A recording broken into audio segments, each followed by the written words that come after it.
اور وہ اس وقت عرب کے مالدار ترین اور خوبصورت ترین افراد میں شامل تھا، لیکن اللہ تعالیٰ کی وہ بات حق ہوئی، وہ سچ ہوئی، اور اس نے وہ جو آپ صلی اللہ علیہ وسلم کے ساتھ یہ معاملہ کیا تھا، ایک وقت وہ آ گیا، اس کو ایسی بیماری لگ گئی، سارے گھر والے اس کو چھوڑ گئے، اور پھر اس کی موت اتنے برے انداز سے آئی کہ کوئی اس کے قریب نہیں تھا، اور پھر اس کو کوئی ہاتھ نہیں لگانا چاہتا تھا، اس کو وہ بانسوں سے دھکے دے کے گڑھا کھود کے اس کے اندر پھینک دیا گیا۔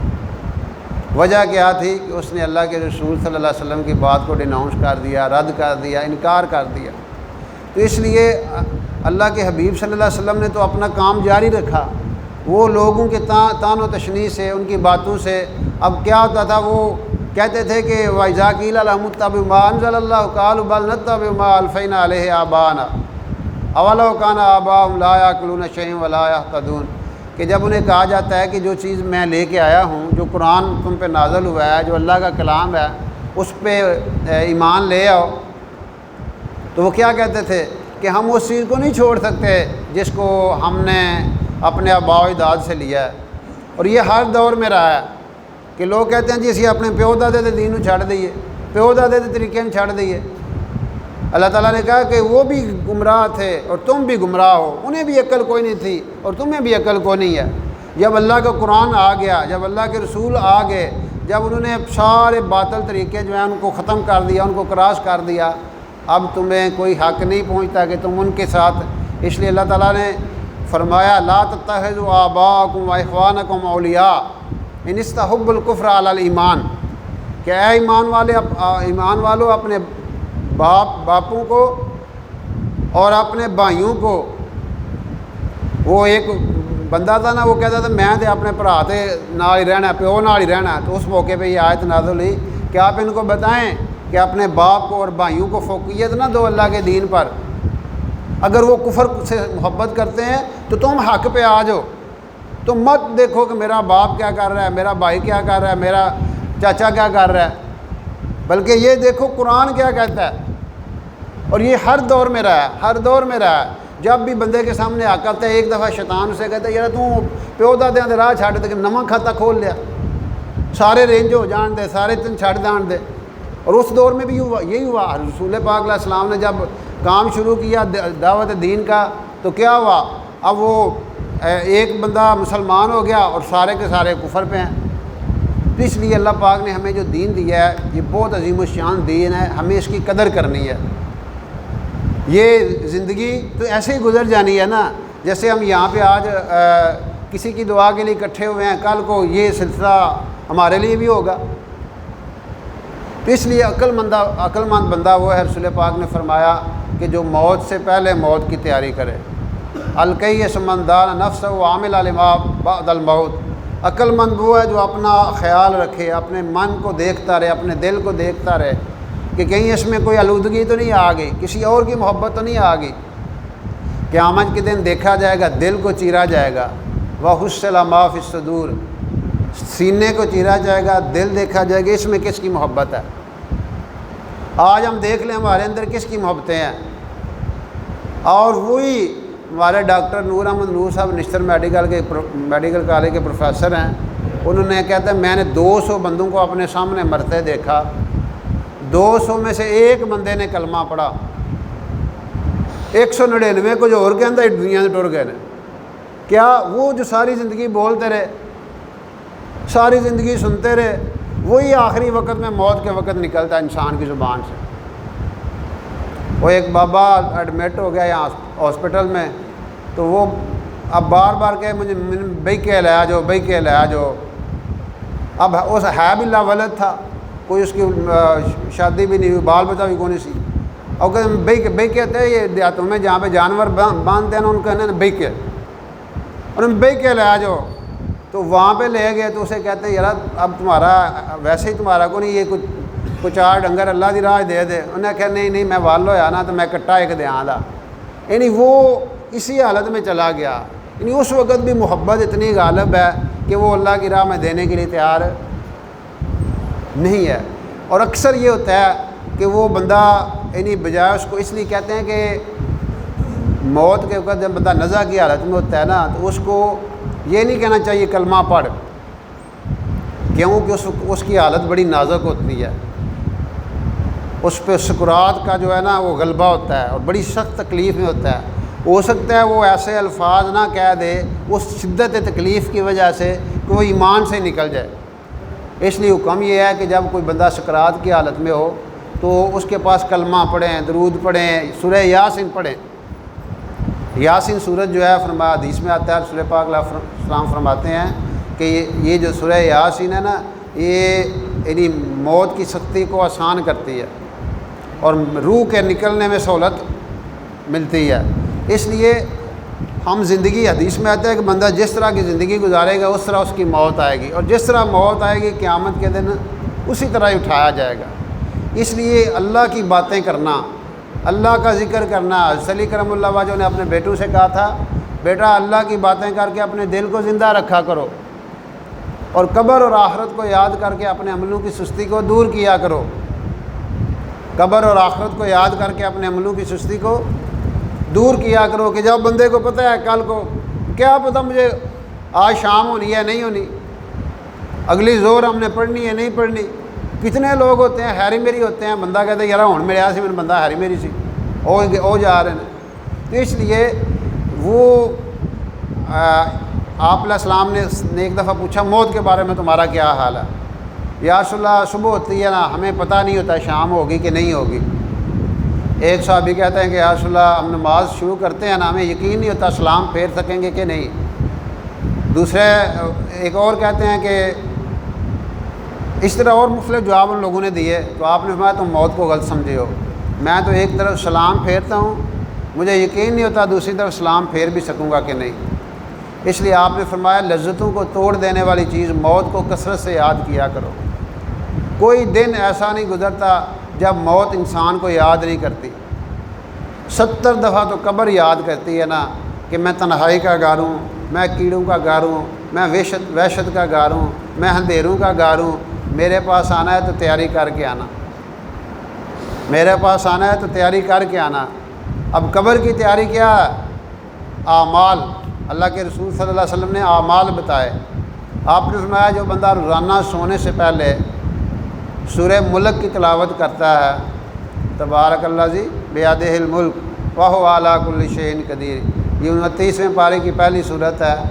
جو بندہ اس کی روزانہ سونے سے پہلے تلاوت کرے گا تو اس کو عذاب قبر نہیں ہوگا، اور اگر اس کے کسی گناہ کی وجہ سے عذاب قبر اس کی طرف آتا بھی ہے نا تو وہ صورت لڑتی ہے، جھگڑا کرتی ہے کہ یا اللہ یہ بندہ مجھے روزانہ پڑھتا تھا، اس کی حفاظت کی جائے، اس کو عذاب نہیں ہونا چاہیے، اور اگر ضرور عذاب ہونا ہے تو پھر مجھے اپنے قرآن سے نکال دے، مجھے اپنی کتاب سے نکال دے، تو سورہ ملک کی سفارش قبول کی جاتی ہے۔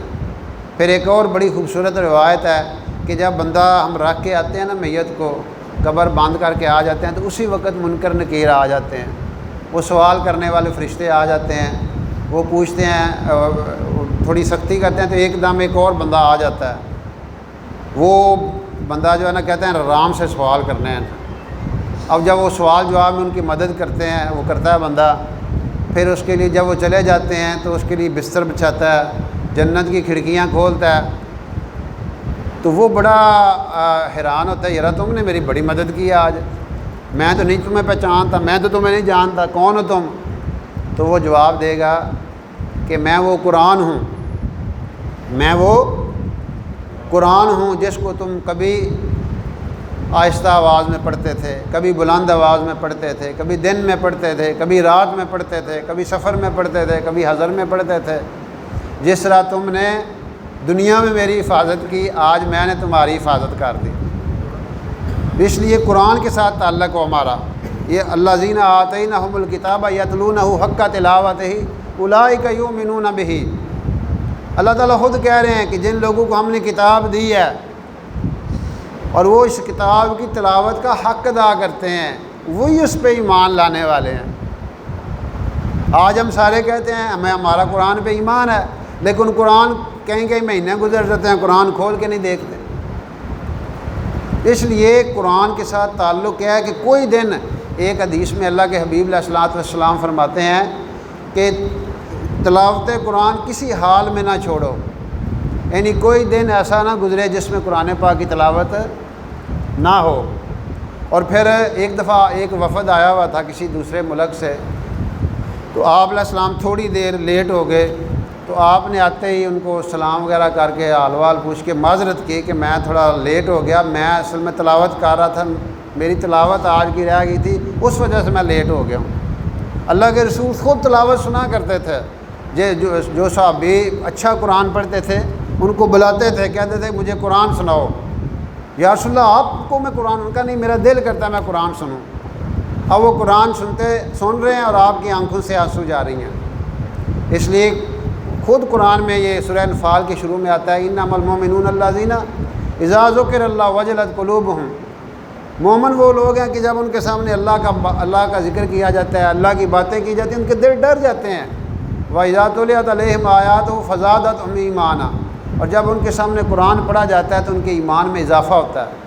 اس لیے قرآن پڑھنا، پھر قرآن کو سمجھنے کی بھی کوشش کرنا، صرف پڑھ لینا بہت بڑی بات ہے، اجر ہے، اس سے بھی اللہ خوش ہوتے ہیں، لیکن اس سے اگلی سٹیج کیا ہے، ہم قرآن کو سمجھیں۔ ہم دنیاوی علوم کو سمجھنے کی کتنے پاپڑ بیلتے ہیں، ابھی بچہ 3 سال کا ہوتا نہیں ہے اور اس کو نرسری میں چھوڑ آتے ہیں، پھر وہ پریپ کر رہا ہے اور 1 اور 2 اور کہاں، مطلب ہے کہ وہ محنتیں کرتا ہے۔ یہ بچے ہمارے صبح صبح سرگی نکلتے ہیں ٹیوشنیں پڑھنے کے لیے کہ ہم کسی مقام پہ پہنچ جائیں۔ تو قرآن جو ہے وہ اس کو سیکھنے کے لیے ہم نے زندگی میں کتنے دن لگائے ہیں، قرآن کو سمجھنے کے لیے کتنے دن لگائے ہیں۔ ہم تو قرآن صحیح پڑھ نہیں سکتے، آپ یقین کریں، آپ آزما کے دیکھ لیں، آپ اپنی اور لمبا چوڑا نا، آپ اپنے کسی قاری صاحب کو، مولانا صاحب کو، آپ کے جو مسجد کے امام ہیں، انہوں نے آخو جی میری ذرا نماز سنو، نماز 75 غلطیاں نکل آنیاں نے۔ ہم سورۃ فاتحہ کے اندر، میں بڑی ذمہ داری سے بات کہہ رہا ہوں، سورۃ فاتحہ کے اندر غلطیاں ہیں۔ دعائے قنوت کے اندر ایک بندے کی میں نے دعائے قنوت کری، وہ پڑھ رہا تھا نشکرو کا و نکفرو کا، میں کتنا چر ہو گئی پڑھدا کہندا کہ 20 سال ہو گئے نے، نہ جس طرح یاد کی غلط یاد کر لی اسی طرح زبان تے چڑھ گئی، تو کی پڑھ رہا ہے و نشکرو کا و نکفرو کا، اصل کیا ہے و نشکرو کا، کیوں جی کیا ہے و نشکرو کا ولا نکفرو کا، کہ اے اللہ ہم تیرا شکر ادا کرتے ہیں اور کفر نہیں کرتے، انکار نہیں کرتے۔ اب اس کی زبان پہ چڑھا ہوا ہے، وہ کہہ رہے ہیں یا اللہ تیرا شکر بھی کرنے ہیں، تیرا کفر بھی کرنے ہیں۔ وجہ یہ ہے کہ ہم نے دین کو سیکھا ہی نہیں ہے، قرآن کو سیکھا نہیں ہے۔ اب آخری 10 صورتیں یہ ہر بندے کو آنا لازمی ہے کم از کم، اور آخری 10 صورتیں جو ہیں وہ ترتیب سے ہم سیکھیں ان کو۔ نمازوں میں بھی جب ہم پڑھتے ہیں تو ترتیب سے پڑھنا چاہیے۔ اب پہلی رکعت میں اگر علم ترا پڑھی ہے، دوسرے میں الہی لاف پڑھیں، تیسرے میں ارائیت اللہ دی پڑھیں، چوتھے میں انا آتینا کل کوثر پڑھیں، پھر اگلی میں آگے قل یا ایھا الکافرون پڑھ لیں، پھر اذا جاء نصر اللہ پڑھ لیں۔ اب ہم کیا کرتے ہیں، پہلے اکثر تو قل واللہ ہی ہر رکعت پڑھی جاندے نا، حالانکہ ترتیب سے نماز کے اندر صورتوں کو پڑھنا ضروری ہے، یعنی پہلے اگر ترتیب کے مطابق جو قرآن پاک کا ہے نا اس کے مطابق پڑھیں۔ یہ نمازوں کے اندر خاص طور پہ یعنی 4 رکعت والی اگر نماز آپ پڑھ رہے ہیں تو پہلی فرض کریں پہلے 109 سورت پڑھی، آگے 10 پڑھیں، اور اگر گیپ ڈالنا ہے تو 10 اور 11 کا گیپ ڈال کے پھر 112 پڑھیں۔ یہ نہیں ہے کہ ایک سورت پڑھی ہے اس میں ایک سورت چھوڑ کے اگلی سورت پڑھ لیں، یہ بھی ٹھیک نہیں ہے۔ تو میں یہ گزارش کر رہا تھا کہ ہمیں قرآن کے ساتھ اٹیچمنٹ پیدا کرنی چاہیے، قرآن کے ساتھ دوستی لگانی چاہیے، قرآن کو سمجھنا چاہیے، تاکہ ہمیں پتہ چلے قرآن ہمیں بتاتا ہے کامیابی کیا ہے اور ناکامی کیا ہے۔ آج ہم نے یہ سمجھا ہے کہ چلو 4 پلاٹ ہو جان، 4 مرلے ہو جان، 4 کلے ود ہو جان، کوئی مکان اچھا ہو جائے، کوئی ڈگری اچھی ہو جائے، نوکری والا لگ جائے، بندہ کامیاب ہے۔ قرآن کیا کامیابی کا معیار کیا بتاتا ہے، فمن زحزح عن النار وادخل الجنہ فقد فاز، کہ جو دوزخ سے بچا لیا گیا اور جنت میں چلا گیا وہ کامیاب۔ قرآن کیا کہتا ہے، فاما من ثقلت موازینہ فہو فی عیشۃ راضیہ، جس کا وزن بھاری ہوگا قیامت کے دن وہ کامیاب ہے۔ واما من خفت موازینہ فامہ ہاویہ، اور جس کے میزان کم ہو جائیں گے وہ ناکام ہے۔ قرآن کہتا ہے سیکھو دنیا کی حقیقت، اعلموا انما الحیات الدنیا لعب و لہو و زینت و تفاخر و تکاثر فی الاموال والاولاد۔ اللہ کہتے ہیں یہ سیکھو دنیا کی حقیقت، یہ لاہب ہے، لہو ہے، یہ کھیل ہے، یہ تماشا ہے، اور یہ تمہارے آپس کے فخر، میرے اتنے قلعے نے، میرا اونچا مکان ہے، میری اڑنی گڈی ہے، یہ سارے فخر اور مال کی دوڑ۔ یہ اللہ تعالیٰ کہتے ہیں اس کی مثال ایسا ہے جیسے بارش ہوتی ہے اور فصل تیار ہو جاتی ہے اور بڑی اچھی لگتی ہے زمیندار کو، اس پہ چند دنوں کے بعد فصل کا نام و نشان بھی نہیں ہوتا۔ یہی دنیا کا نظام ہے۔ بندہ کہتا ہے میں نے یہ کر لیا، میں نے یہ کر لیا۔ قرآن کہتا ہے، میں یہ گزارش کر رہا ہوں، جب ہم قرآن کو پڑھیں گے، جب ہم قرآن کو سمجھیں گے، پھر وہ جو قرآن ہمارا ذہن بنانا چاہتا ہے نا، پھر ہمیں پتہ چلے گا قرآن کیا ذہن دیتا ہے۔ قرآن بتاتا ہے کامیاب لوگ کون ہیں اور ناکام لوگ کون ہیں۔ قرآن کہہ رہا ہے قل هل ننبئکم بالاخسرین اعمالا، سورہ کاف کا آخری رکوع، قل هل ننبئکم بالاخسرین اعمالا، ہم آپ کو بتائیں کہ حقیقی ناکام لوگ کون ہیں۔ حقیقی ناکام لوگ وہ لوگ ہیں جن کی ساری کوششیں دنیا کے لیے لگ گئی، سارا تیل دنیا تے لا چھڑیا، ساری دیہڑی پاج کے دین کے لیے سوچ ہی کو نہیں ہے، دین کے لیے جذبہ ہی کو نہیں ہے، تھکے ٹوٹے آئے نے لمیاں پہ آ کے اگلے دن پھر کولو کے بیل کی طرح اور پھر کے اتھے دے اتھے ہی۔ اور جب اینڈ آیا، آخری وقت آیا، وہ اصل آنکھ کھلی بندے کی، جو حقیقی آنکھ ہے، جو دل کی آنکھ ہے۔ اس لیے قرآن کہتا ہے فَإِنَّهَا لَا تَعْمَى الْأَبْصَارُ وَلَكِنْ تَعْمَى الْقُلُوبُ الَّتِي فِي الصُّدُورِ۔ آنکھیں اندھی نہیں ہوتی، وہ دل اندھے ہو جاتے ہیں جو سینوں کے اندر ہیں۔ دل کی آنکھ جب کھلے گی نا، پھر آگے جب اگلا سین سامنے آئے گا، پھر آگے کے لیے تو کیا کچھ نہیں، اور پیچھا سارا زندگی جیسے پاج کے اکٹھا کیا وہ نال نہیں جا رہا، اس وقت پھر بندے کی حسرت کلائمیکس پہ ہوتی ہے۔ پھر وہ کہتا ہے یا لیتنا کانت القاضیہ، ہائے کاش مجھے ہمیشہ کے لیے موت آ جاتی، یا لیتانی۔ یہ 9 دفعہ قرآن میں آیا ہے یا لیتنا اطعنا اللہ و اطعنا الرسول، ہائے کاش میں اللہ اور اللہ کے رسول کی تابع داری کر کے آ جاتا۔ لیکن اس وقت کا یا لیتنا کہنا کام نہیں آئے گا۔ وَأَنفِقُوا مِمَّا رَزَقْنَاكُم مِّن قَبْلِ أَن يَأْتِيَ أَحَدَكُمُ الْمَوْتُ، اللہ کی راہوں میں لگا لو اپنے آپ کو، اپنا مال لگا لو، جان لگا لو، جذبے لگا لو، سوچیں لگا لو، اس سے پہلے کہ تم جب موت آئے گی، احدکم الموت، موت آئے گی، فیقول رب لولا اخرتنی الی اجل قریب فاصدق واکن من الصالحین۔ پھر بندہ چیکا مارے دا، ترلے کرے دا، للہ لے دا، یا اللہ جوں جان نے من پیچھا ٹور، مجھے واپس بھیجو، میں بڑا نیک بن کے آؤں گا، میں تیری تصدیق کر کے آؤں گا، میں تیری راہوں میں اپنا سارا کچھ لگا کے آؤں گا۔ لیکن آج تک جو گیا ہے واپس آیا، ہمارے بڑے چلے گئے واپس آئیں گے نہیں آئیں گے۔ تو اس لیے بار بار قرآن ہمارا ذہن بناتا ہے کہ یہ زندگی ہے اصل، یہ دنیا ایک دھوکہ ہے، اس دھوکے سے نکلو۔ الحاکم التکاثر حتی زرتم المقابر، تم دنیا کے چکر میں ایسے پڑے پتہ ہی نہیں چلا اور قبر میں پہنچ گئے۔ تو اس لیے قبر کی تیاری کیا ہے؟ اعمال۔ اللہ نے ہمیں دین دیا ہے، لا الہ الا اللہ محمد رسول اللہ، یہ بڑا عظیم الشان کلمہ ہے، یہ بہت عظیم الشان کلمہ ہے۔ جو بندہ اس کلمے کو روزانہ 100 دفعہ پڑھے گا، قیامت کے دن اس کا چہرہ 14ویں کے چاند کی طرح چمک رہا ہو۔ جب بھی کوئی بندہ دن میں یا رات میں اس کلمے کو پڑھتا ہے، اس کے نامہ اعمال سے برائیاں ہٹا کے نیکیاں لکھ دی جاتی ہیں۔ اتنا عظیم الشان کلمہ ہے۔ اور پھر یہ کلمہ ایک ہے زبان سے پڑھنا، ایک ہے لا الہ الا اللہ کا یقین دل میں اتارنا کہ اس کائنات کا خالق مالک ایک اللہ ہے اور رازق ایک اللہ ہے۔ جب بھی فرمایا کہ جب بھی تمہیں کوئی ضرورت پیش آئے اللہ سے مانگو، ایاک نعبد و ایاک نستعین، چاروں آسمانی کتابوں کا نچوڑ یہ آیات ہیں۔ ایاک نعبد، اے اللہ ہم تیری ہی عبادت کرتے ہیں اور تجھ ہی سے مانگتے ہیں، ہم کسی سے کچھ نہیں مانگتے۔ جب بھی کوئی پریشانی آئے، اے اللہ ہم تیرے آگے التجا کرتے ہیں۔ اور بات اب ایک تابعی ہیں سفر میں جا رہے تھے، ان کا گدھا مر گیا، اب ان کا سامان ہمیں دے دو، تھوڑا تھوڑا ہم رکھ لیتے ہیں۔ ان کا جاؤ تم گئے، 2 نفل پڑھے، دعا کی یا اللہ میں کتنے لوگوں سے ترلے کرتا رہا دا، یا اللہ تو ہی نہیں زندہ کر دے۔ وہ زندہ ہو گیا۔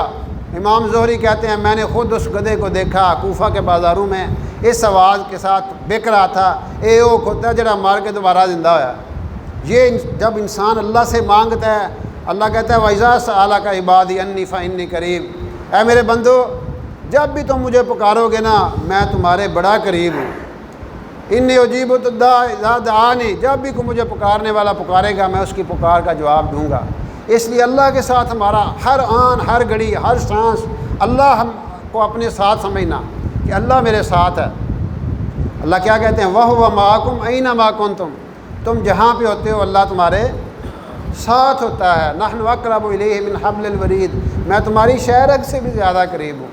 جب بندے کا یہ تصور بن جاتا ہے نا پھر بندہ 2 نمبری نہیں کرے گا، پھر کسی کا حق نہیں کھائے گا، پھر یتیموں کا مال نہیں کھائے گا، پھر کسی کی زمین نہیں دبائے گا، پھر کسی کو وراثت سے محروم نہیں کرے گا، پھر وہ غلط فیصلے غلط پریا نہیں بتائے گا، پھر وہ قاضی کی کرسی پہ بیٹھ کے پیسے لے کے فیصلے نہیں کرے گا، بلکہ وہ دیکھے گا ان اللہ یامر بالعدل والاحسان، اللہ مجھے عدل کا حکم کرتا ہے۔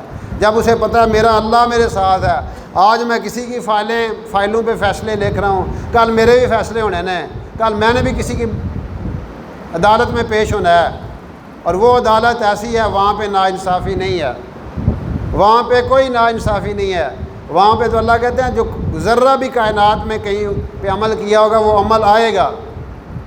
لقمان نے اپنے بیٹے سے کہا تھا بیٹا جہاں بھی عمل کرو نا وہ عمل تمہارا آ جائے گا سامنے، وہ عمل آ جائے گا۔ اس لیے یہ یقین پیدا کرنا کہ میرا اللہ میرے ساتھ ہے، وہ مجھے دیکھ رہا ہے، وہ میری باتوں کو سن رہا ہے۔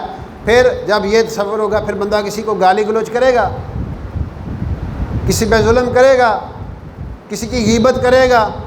اب ہم غیبت کیوں کرتے ہیں؟ وہ بندہ کو نہیں ہوں کول، گلا کیوں کرنے ہیں؟ بندہ کول کوئی نہیں، وہ بندہ کول ہوئے دل چ آکھے جی جناب چوہے صاحب تواڈے جیسا بندہ ہی کوئی نہیں۔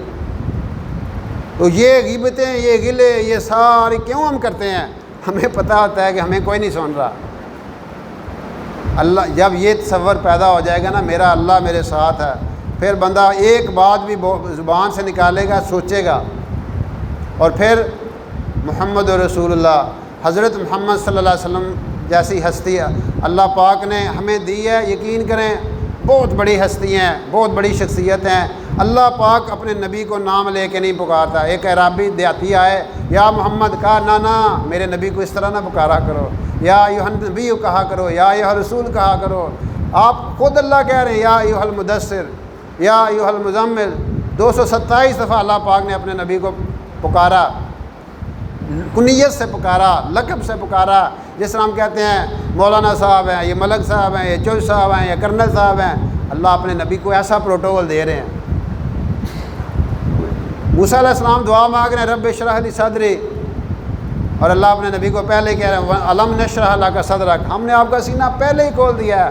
ابراہیم علیہ السلام دعا کر رہے ہیں یا اللہ میرے ذکر کو عام کر دے۔ نبی علیہ السلام سے اللہ کیا فرما رہے ہیں ورفعنا لک ذکرک، ہم نے آپ کا ذکر بلند کر دیا ہے۔ پوری دنیا کے اندر کوئی ایک لمحہ بھی ایسا نہیں گزرتا جس وقت اشہد ان محمد رسول اللہ کی صدائیں پوری زمین میں اور وہ آسمانوں میں نہیں گونج رہی ہوتی۔ 70,000 فرشتے اللہ بھیجتے ہیں روزہ رسول صلی اللہ علیہ وسلم پہ، وہ آ کے درود پاک کا نذرانہ پیش کرتے ہیں۔ جو ایک دفعہ آ گئے ہیں قیامت تک ان کی باری نہیں آئے گی۔ ایسے نبی جو ہمیں اللہ نے دیے ہیں ان کے طریقے کو اختیار کرنا۔ آج ہم محبت کا اظہار تو بڑا کرتے ہیں پر آج ہم طریقے سارے غیروں کے اڈاپٹ کیے بیٹھے ہیں۔ شادی ہوتی ہے، غمی ہوتی ہے، دین ہمارا آتا ہے، میں آپ کے نبی کا دین ہوں، مجھے بھی شادی میں شرکت کی اجازت دے دیں۔ اسی آنے دین صاحب تسی بڑے چنگے ہو، سان تواڈے نال بڑی محبت ہے، پر شادی چ نہیں سان تھانوں والنا۔ اج شادی اساں اپنے رواج کے مطابق کرنی ہے، جو ساڈا من موج ہے، لیکن ہم اپنے آپ کو اپنے گھر میں نہیں آنے دیں گے، اپنی زندگی میں نہیں آنے دیں گے، اپنی تجارت میں نہیں آنے گے۔ تجارت میں غیروں کے طریقے، معاشرت، لین دین، سارے طریقے غیروں کے، اور پھر ہم کیا کہتے ہیں جناب ہمیں تو آپ دل و جان سے زیادہ عزیز ہیں۔ آپ ایک بندے کو کہتے باپ سے بیٹا کہتا ہے بابا جی تہاڈے بڑی محبت ہے، دل کرتا ہے تمہیں ویکھدا رہاں، تہاڈے کول کھلوتا رہاں، تہاڈی گلاں سنتا رہاں، پترا پانی دا گلاس لے آیا، اے ابا جی گرمی بڑی ہے باہر، یہ ہماری محبت ہے۔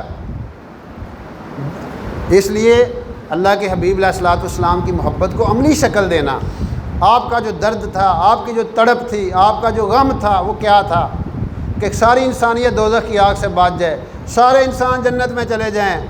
آج ہم میں سے کتنوں کا یہ دکھ ہے اور کتنوں کا یہ درد ہے۔ آج ہر ایک کو اپنے بچوں کی فکر ہے، میرے بچے کہیں پہنچ جائیں، وہ سیٹل ہو جائیں، میری دنیا بن جائے، اور امت جاندی ہے جتھے مرضی جائے۔ اس لیے حضور علیہ الصلوۃ والسلام کے جو صحابہ رضی اللہ عنہم تھے، انہوں نے بھی آپ سے یہ درد لیا اور پھر اللہ کے پیغام کو لے کے ساری دنیا میں گئے۔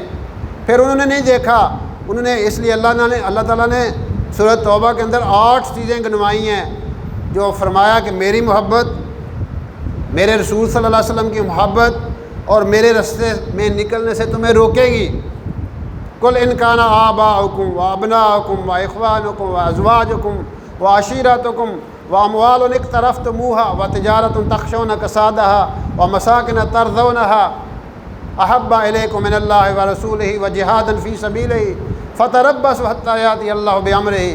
تمہیں 8 چیزیں روکیں گی، تمہارے باپ روکیں گے، تمہارے بیٹے روکیں گے، تمہاری بیویاں روکیں گی، تمہارے بھائی روکیں گے، تمہارا خاندان روکے گا، اور وہ گھروں کا راہ تو آرام روکے گا۔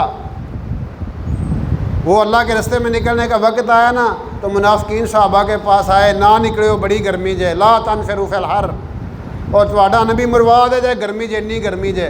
تو اللہ تعالیٰ نے فرمایا اے میرے حبیب ان کو بتاؤ قل نار جہنم اشد حرا، دوزخ کی آگ اس سے بہت زیادہ ہے۔ جس گرمی سے یہ تمہیں ڈرا رہے ہیں نا، یہ تو کچھ بھی نہیں ہے دنیا کی گرمی۔ ان کو پتہ چل جائے قبر کی گرمی کا، ان کو پتہ چل جائے قیامت کے دن کی گرمی کا۔ سورج کی جو حرارت ہے 20 کروڑواں حصہ زمین پہ آ رہا ہے، آج برداشت سے باہر ہو جاتی ہے، ذرا بجلی چلی جائے تو نانی گٹے آ جاتی ہے، اور وہاں پہ 20 کروڑ پورے حصے پڑ رہے ہیں۔ اور انسانیت کا کیا حال ہوگا؟ عرش کا سایہ کس کو ملے گا؟ حضور علیہ السلام کی شفاعت کس کو ملے گی؟ حوض کوثر کا پانی کس کو ملے گا جس نے دنیا میں اپنے حبیب علیہ الصلوۃ والسلام والا کام کیا ہوگا؟ میں تمہارے گھر تمہیں نہیں نکلنے دیتے، وہ جی گھراں اسی نہیں نکل سکتے، کدی نکلے ہی نہیں۔ ہم لوگوں سے کہتے ہیں کوئی تبلیغ 4 دیہڑے لاؤ، اور جی اسی گھروں کدی نکلے ہی نہیں، ساڈے باہر کدی گھروں نکلے ہی نہیں۔ جے باہر امریکہ دا ویزا آ جائے 10 سال بعد ٹوڑ دین دے۔ فرمایا یہ چیزیں روکیں گی، تجارت تمہیں روکے گی، دکان تمہیں روکے گی، اور اگر یہ چیزیں روک لینا پھر اللہ کے عذاب کا انتظار کرو۔ آج ساری امت پریشان ہے۔ آپ نے فرمایا، آخری حدیث میں بتاتا ہوں پھر دعا کرتے ہیں۔ آپ نے فرمایا جب میری امت بیل کی دوم پکڑ لے گی، یہ مطلب زراعت میں کھب جائے دی، ایسے پنڈاں جانے ہیں نا، زمیندار کھبے پہ ہوندے نا ہر وقت 24 گھنٹے، کدی منجی دی فکر ہے، کدی کڑکے دی فکر ہے، کدی کماد دی فکر ہے، کدی ڈنگراں دی فکر ہے۔ کنے زمیندار ہیں جنہیں نماز دی فکر ہے، یا کنک آ گئی ہے، بوڑ آ گیا ہے، انہوں نے فکر ہوئے میں اشر بھی دینا ہے، اے فکر ہے مانیاں زیادہ آ جان اشر دینا ہے، یہ کوئی پتہ نہیں۔ کرانچ بیبیاں نے کنی فکر ہے زکوٰۃ دینی ہے، ویسے زیور سے بڑی محبت ہے پر زکوٰۃ دیتے ہوئے جان جاتی ہے۔ فرمایا جب میری امت بیل کی دوم پکڑ لے گی، زراعت میں کھب جائے گی، نمبر 2، اور سود کو اختیار کر لے گی، سودی تجارت، سودی بینک اور پتہ نہیں کیا کیا، اور نمبر 3 اللہ کے راستے میں نکلنا چھوڑ دیں گے، اللہ کے راستے میں نکلنا چھوڑ دیں گے، تسلط اللہ علیہ ذلہ، اللہ ان پہ ذلتیں مسلط کر دے گا۔ آج ہم تو کہتے ہیں نا فلاں وجہ ہے ذلت کی، فلاں وجہ ہے ذلت کی، تو ذلت کی سب سے بڑا وجہ اللہ کے رسول نے اس حدیث میں بتا دی گئی ہے کہ جانا اور تجارتوں کے اندر کھب جانا اور سود کے اندر کھب جانا اور جو حقیقت ہے اس کو بلا دینا، تو پھر تباہی تباہی ہے۔ اللہ کے حبیب علیہ الصلوۃ والسلام نے تو ہر مرض کا علاج بتا دیا، ہر مرض کا علاج بتا دیا کہ یہ مرض ہے اور اس کا یہ علاج ہے۔ آپ نے فرمایا جب میری امت شراب اختیار کرے گی بزدل ہو جائے گی، جب یہ زکوٰۃ روکیں گے قحط نازل ہو جائے گا، جب یہ اللہ کے قانون کے خلاف قانون بنائیں گے نا تو پھر ان کی آپس میں لڑائیاں ہوں گی۔ آج دیکھ لیں صوبے صوبے نہ پہ لڑتے رہے، قوما نہ لڑ رہی نے، پنڈ والے ایک گھر وچ لڑائیاں نے۔ وجہ کیا ہے؟ ہم نے اللہ کے قانون کے خلاف، تو اس لیے اللہ نے ہمیں زندگی دی ہے، ہم ایک ایسی جگہ پہ بیٹھے ہیں، مسجد ہے، متبرک جگہ ہے، پھر ہم ایک دعا کے لیے حاضر ہوئے ہیں۔ ہم سارے کے سارے آج کے دن یہ نیت کریں، سب سے پہلے تو توبہ کریں کہ یا اللہ ہم توبہ کرتے ہیں، ہم نے آج تک جو کمی بیشی کیا یا اللہ تو ہمیں معاف فرما دے۔ بندہ یہ کہتا ہے نا اے اللہ مجھے معاف کر دے، اللہ اسی وقت معاف کر دیتا ہے۔ اللہ معاف کرتے ایک سیکنڈ نہیں لاندہ۔ بندہ دل سے کہہ دے یا اللہ مجھے معاف کر دے، اللہ اسی وقت معاف کر دیتے ہیں۔ اور پھر یہ ہم نیت کریں کہ آج کے بعد ہم فرض نماز نہیں چھوڑیں گے، باجماعت عادت ڈالیں نماز پڑھنے کی۔ یہ 4 دن کی زندگی ہے، بندہ کہتا ہے گرمی بڑی ہے، سردی بڑی ہے، اندھیرا بڑا ہے، آیا نہیں جاتا، جایا نہیں جاتا، یہ ایسے بہانے ہیں دنیا کے لیے۔ اسی ادھی راتیں بھی کہتے بھج کے جانے ہیں۔ تو اس لیے اپنی نماز نام چھوڑیں، قرآن ڈیلی پڑھیں، ترجمے سے پڑھیں، سمجھ کے پڑھیں، اور پھر نبی علیہ الصلوۃ والسلام والی جو فکر ہے وہ کام ہے، اس کو بھی اپنی زندگی کا اوڑھنا بچھانا بنائیں۔ جہاں بیٹھیں اللہ رسول کی بات ضرور کریں، ضرور۔ یہ جو باتیں ہم سنتے رہتے ہیں یہی باتیں ہیں، یہ کوئی نویں گال نہیں، کوئی اڈی اوکھی گال نہیں۔ جہاں بیٹھیں وہاں تھوڑی سی بات اللہ رسول کی کر دیں تو اللہ تعالیٰ مرحوم کو اعلیٰ درجات عطا فرمائے، ہمارا آنا یہاں پہ قبول فرمائے۔ جتنے لوگ تشریف لائے ہیں اللہ تعالیٰ ان کا اس عمل کو قبول فرمائے۔ تو یہ جو اپنا لواحقین ہیں ان کی طرف سے یہ بھی ہے، دعا کے بعد انہوں نے کھانے کا انتظام کیا ہوا ہے، وہ وہاں پہ تشریف لے جائیں، ان کے رہائش گاہ پہ کھانا کھا کے جائیں۔ باقی جو کمی بیشی کو رشتہ دار لواحقین عزیز و اقارب ہوتے ہیں ان سے جو کمی بیشی ہوگی اللہ کی رضا کے لیے ان کو معاف کر دیں، کیونکہ یہ لین دین کا معاملہ، حقوق العباد کا معاملہ بڑا خطرناک ہے۔ یہ معافی کو نہیں جتنا اگلا بندہ معاف نہ کرے، اس لیے جو دل سے معاف کر دے گا اللہ تعالیٰ ان کے اوپر بھی جو ہے سہولت والا معاملہ کر دے گا۔ تو یہ انہوں نے کچھ پرچیاں بھیجی ہیں، میرا خیال اس پہ یہی ہوگا۔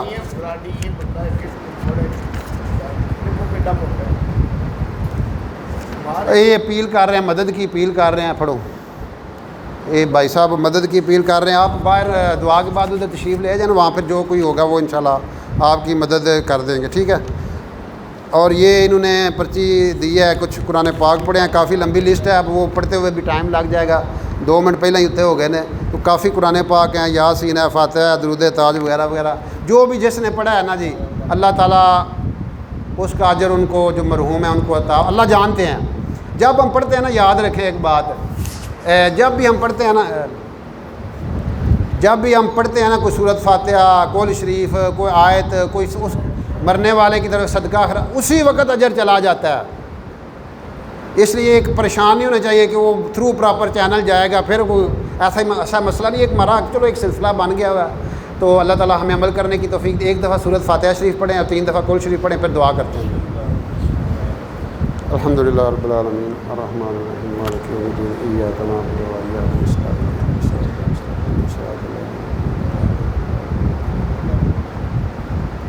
قل هو اللہ احد اللہ الصمد قل هو اللہ احد اللہ الصمد لم یلد ولم یولد قل هو اللہ احد اللہ الصمد لم یلد۔ الحمدللہ رب العالمین والصلاة والسلام علی رسولہ الکریم۔ اللہم لک الحمد کما انت اہلہ فصلی علی محمد کما انت اہلہ وافل بنا ما انت اہلہ فانک اہل التقوی واہل المغفرہ۔ ربنا اغفر لنا ذنوبنا واسرافنا فی امرنا وثبت اقدامنا وانصرنا علی القوم الکافرین۔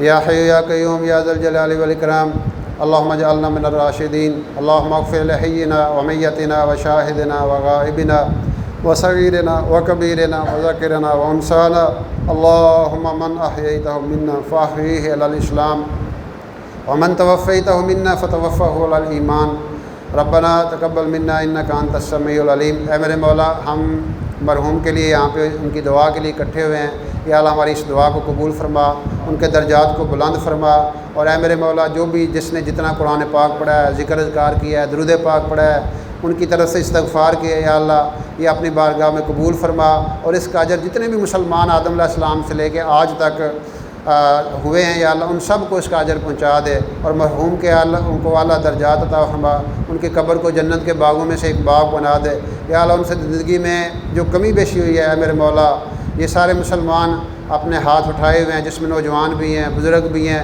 یا اللہ ان اٹھے ہوئے ہاتھوں کی لاج رکھ لے، اور یا اللہ ان کی مغفرت فرما دے، ان کے درجات کو بلند فرما دے۔ یا اللہ ہم سب کو موت سے پہلے موت کی تیاری کرنے والا بنا، اپنی اور اپنے حبیب علیہ الصلوۃ والسلام کی محبت اور اتباع نصیب فرما۔ اے اللہ خشوع و خضوع سے ہمیں نماز پڑھنے والا بنا، اور وہ نماز پڑھنے کی توفیق دے جو آپ کے ہاں مقبول ہو، ایسی نماز سے محفوظ فرما جو یا اللہ مردود ہو جائے۔ ہمیں اپنے دین کا علم اور عمل کی طاقت نصیب فرما، آران ہر لحظہ اپنا ذکر، اپنا دھیان اور اپنی توجہ نصیب فرما۔ اے میرے مولا اپنے حقوق دبا کے اپنے بھائیوں کے کام آنے والا بنا۔ اے میرے مولا ہر کام باز اپنی رضا کے لیے کرنے والا بنا، ہر قسم کے دکھاوے سے اور ریا سے اور شہرت سے ہماری حفاظت فرما۔ پوری امت کو نبی علیہ الصلوۃ والسلام کے مبارک کام کے لیے قبول فرما۔ ربنا تقبل منا انک انت السمیع العلیم۔ اے اللہ ہمارے نبی پاک علیہ السلام نے جتنی خیر کی دعائیں مانگی ہیں یا اللہ وہ خیریں عطا فرما، اور جن شرور سے پناہ مانگی ہے یا اللہ ان سے ہماری حفاظت فرما۔ یا اللہ جو بھی دعائیں آپ علیہ الصلوۃ والسلام نے امت کے لیے مانگی ہیں یا اللہ وہ ہمارے حق میں بھی قبول فرما۔ ربنا لا تزغ قلوبنا بعد اذ ہدیتنا وہب لنا من لدنک رحمۃ انک انت الوہاب۔ ربنا آتنا فی الدنیا حسنۃ وفی الآخرۃ حسنۃ وقنا عذاب النار۔ صلی اللہ تعالیٰ علی رسول خیر خلق محمد وعلی آلہ واصحابہ اجمعین برحمتک یا۔ یہ جو دعا ہے نا ربنا لا تزغ قلوبنا، ہر فرض نماز کے بعد جو بندہ پڑھتا ہے اللہ پاک اس کا خاتمہ انشاءاللہ ایمان پہ کرے۔